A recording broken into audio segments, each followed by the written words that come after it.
El papel de los fiscales transeccionales nuevamente es puesto en duda frente a los señalamientos de uno de ellos, el fiscal de Morelos, Uriel Carmona Gándara, herencia del gobierno perredista Graco Ramírez Garrido, cuyo desempeño se ha vuelto altamente cuestionado a raíz de las deficiencias de la investigación en el feminicidio de Ariadna Fernanda López Díaz.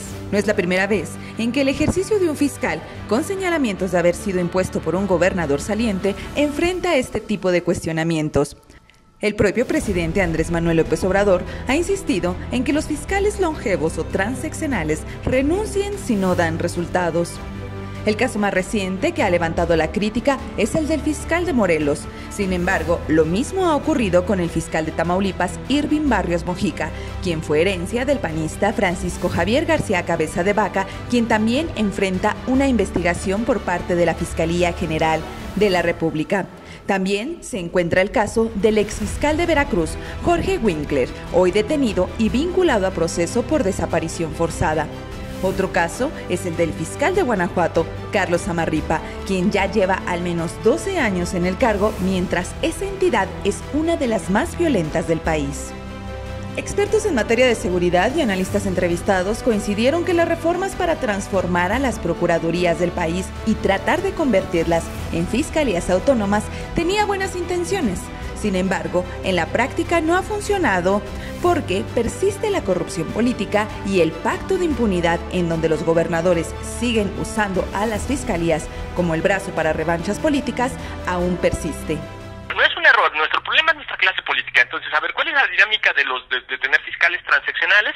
Que justamente el nuevo gobernador o gobernadora que entra, incluso el próximo presidente, tratándose del fiscal nacional, pues obviamente tenga un fiscal que no haya sido nombrado por él. Y en la medida que no fue nombrado por él, pues la idea sería que ese fiscal tenga mayor autonomía política para poder decidir, pues, a qué tipo de patrones delictivos le va a prestar más atención para el proceso de investigación y sobre todo que se rompa el uso político de la justicia.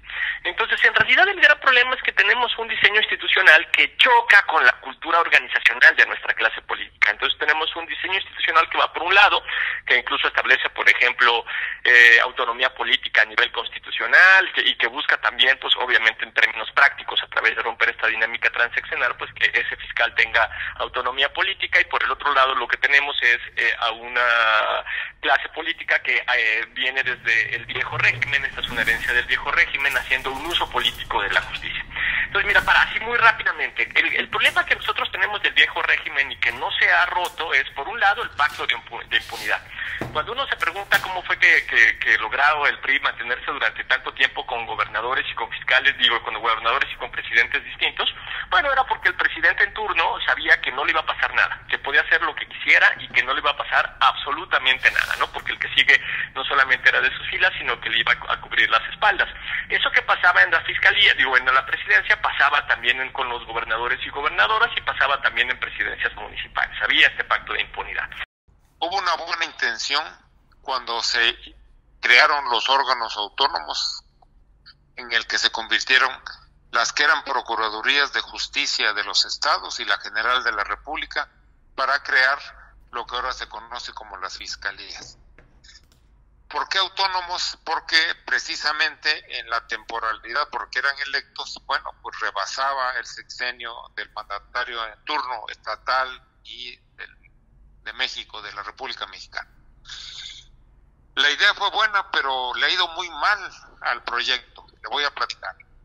El primer fiscal que hubo como tal electo como órgano autónomo fue en Chiapas, que fue Mariano Herranz Albat, y le fue muy mal, no terminó su encargo y terminó en la cárcel. ¿Qué ha pasado con las fiscalías? No funciona. ¿Qué ha pasado con el actual gobierno, con la Cuarta Transformación? Bueno, pues están acabando con los órganos autónomos porque dicen, bueno, pues no ha funcionado. En el caso de las fiscalías es un fracaso. ¿Cuál es la realidad, si usted me apura? Ningún fiscal nombrado como órgano autónomo de la fiscalía ha sido una decisión autónoma. Es una decisión del mandatario en turno. Ni hay autonomía, se sigue sirviendo a los intereses políticos de los mandatarios en turno, sigue siendo el brazo ejecutor, el brazo de las revanchas políticas, el brazo con el que aprietan los gobiernos de los estados y el gobierno federal, pero estamos muy lejos de alcanzar lo que queremos, una procuración de justicia lejos, alejada de la política. Pero no solo Guanajuato, Morelos y Tamaulipas son los únicos estados que cuentan con fiscales electos por periodos de tiempo que trascienden a los sexenios.